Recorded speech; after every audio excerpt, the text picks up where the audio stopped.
नमस्कार। 10th class SS में हमारा जो सेकंड चैप्टर इकोनॉमिक्स का शुरू हुआ है भारतीय अर्थव्यवस्था के क्षेत्रक, उसमें हम अभ्यास का सेकंड क्वेश्चन करेंगे। क्वेश्चन है सार्वजनिक व निजी क्षेत्र किस आधार पर हम बांटते हैं।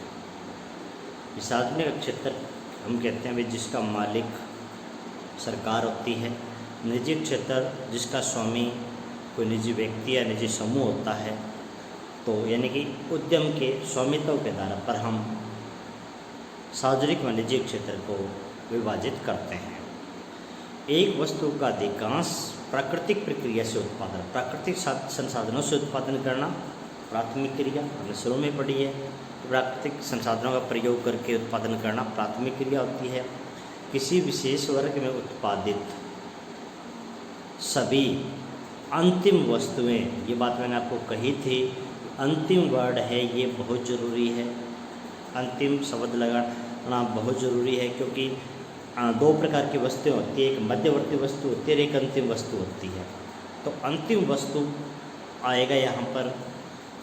अंतिम वस्तु सेवाओं के मूल्य के कुल योगफल को हम सकल घरेलू उत्पाद या जीडीपी कहते हैं। जीडीपी के अनुसार वर्ष 2003 में जो तीसरा क्षेत्र है हमारा सेवा वाला क्षेत्र, उसकी हिस्सेदारी 50 से 60% के बीच में थी टोटल अर्थव्यवस्था के अंदर।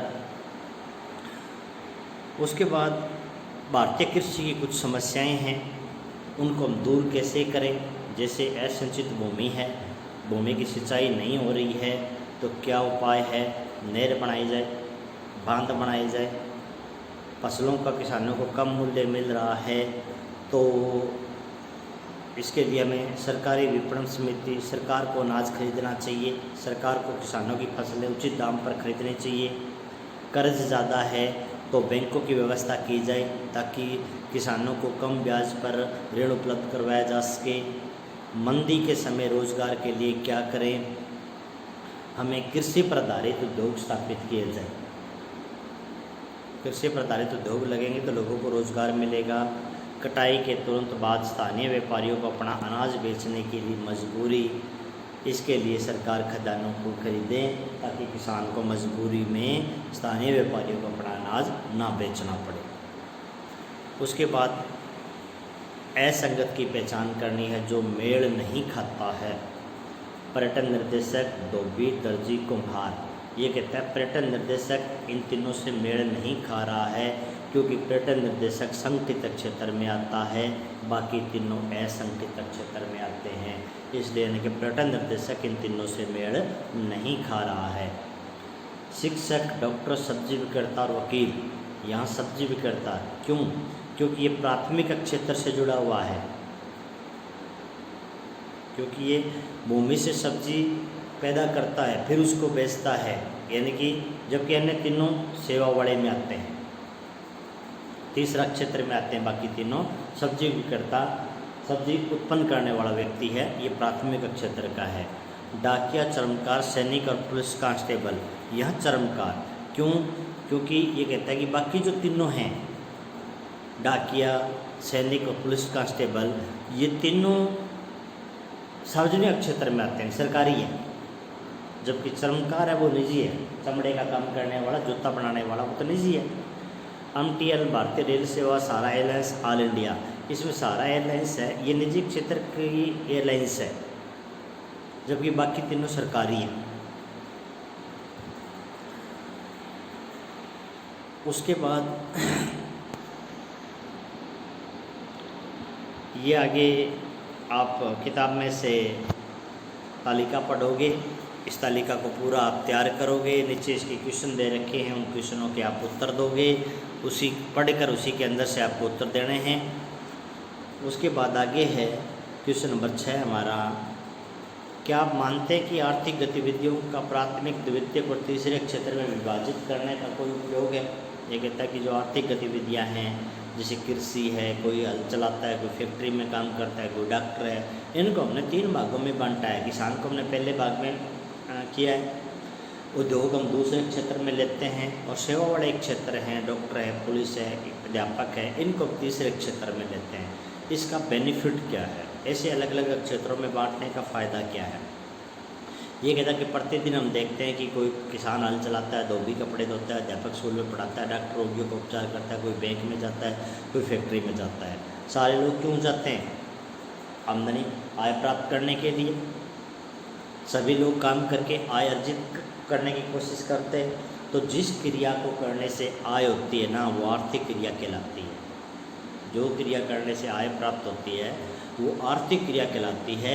आर्थिक गतिविधियों को विभिन्न क्षेत्रों में विभाजित करने का बड़ा उपयोग है, क्योंकि इससे हमें पता चल जाता है कि कितनी इनकम हमें पहले क्षेत्र से हो रही है, कितनी इनकम हमें दूसरे क्षेत्र से हो रही है और कितनी इनकम हमें तीसरे क्षेत्र से हो रही है।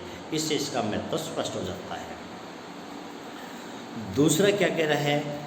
विभिन्न क्षेत्रों के विभाजन करने से किसी देश की आर्थिक स्थिति का भी पता चलता है। भाई किस देश में कितने लोग पहले क्षेत्र में लगे हुए हैं, कितने लोग दूसरे क्षेत्र में लगे हुए हैं और कितने लोग तीसरे क्षेत्र में। क्यों? क्योंकि ये कहता है कि हमने अध्ययन से ये पता लगाया है कि जो देश विकसित है ना, उन देशों में ज़्यादातर लोग दूसरे और तीसरे क्षेत्र में लगे हुए हैं, और जो देश विकासशील हैं वहाँ के ज़्यादातर लोग प्राथमिक क्षेत्र में लगे हुए हैं। तो इससे देश का ये अनुमान लग जाता है कि ये देश विकसित है या विकासशील है। तीसरा, इसी विभाजन के आधार पर हम गैर कृषि क्षेत्र में अधिक रोजगार अवसर सृजित कर सकते हैं। इससे फिर हम अनुमान लगा लेते हैं कि किस क्षेत्र में हमें रोजगार ज़्यादा देना चाहिए, ताकि लोगों को रोजगार मिलेगा तो लोगों की आय बढ़ेगी। तो ये भी अनुमान लगाना हमारे लिए आसान हो जाता है। उसके बाद इस अध्याय में आए प्रत्येक क्षेत्र में रोजगार में सकल घरेलू उत्पाद पर क्यों केंद्रित करना ठीक है। भी ये कहते हैं कि सकल घरेलू उत्पाद है, उसके ऊपर ही सारा ध्यान देना क्यों जरूरी है। ये कहता है कि प्रत्येक क्षेत्र को सकल घरेलू उत्पाद पर केंद्रित करना इसलिए ज़रूरी है क्योंकि इन्हीं दो बिंदुओं पर हम कौन से क्षेत्र का योगदान कितना है इसकी समीक्षा कर सकते हैं। प्रत्येक क्षेत्र में रोजगार व सकल घरेलू उत्पाद के आधार पर किसी देश की अर्थव्यवस्था को समझने में सहायता मिलती है। उदाहरण के लिए जो विकसित देश हैं उनका अगर इतिहास देखें तो वहाँ पर जो प्राथमिक क्षेत्र की आर्थिक सक्रियता सबसे महत्वपूर्ण क्षेत्र रहा है। जो पहला क्षेत्र है वो उसका बहुत बड़ा रोल रहा है। जैसे जैसे कृषि प्रणाली परिवर्तित होती गई, कृषि क्षेत्र समृद्ध होता गया, वैसे वैसे पहले की तुलना में सकल उत्पाद बढ़ने लगा। भाई नए बीज आए, नई खाद आई, नई दवाइयाँ आई, नई जो उपकरण आए। अब अनेक लोग दूसरे कार्यों भी करने लगे। कोई कुम्हार है, बर्तन बनाने लगा, कोई और कार्य, एक व्यापारी व्यापार करने लगा, क्रय विक्रय की गतिविधियाँ, क्योंकि जब उत्पादन बढ़ा तो क्रय विक्रय भी बढ़ गया। एक नई प्रणाली के प्रचलन से फिर कारखाने आ गए, कारखानों में भी सस्ती दरों पर उत्पादित वस्तुओं का लोग इस्तेमाल करने लगे। ये दूसरा क्षेत्र उत्पन्न हो गया, इसका रोजगार का महत्व बढ़ गया। पिछले 100 सालों में विकसित देशों में दूसरे और तीसरे क्षेत्र का में थोड़ा बदलाव हुआ है। अब सकल घरेलू उत्पाद व रोजगार की दृष्टि से सेवा क्षेत्र का महत्व लगातार बढ़ता जा रहा है।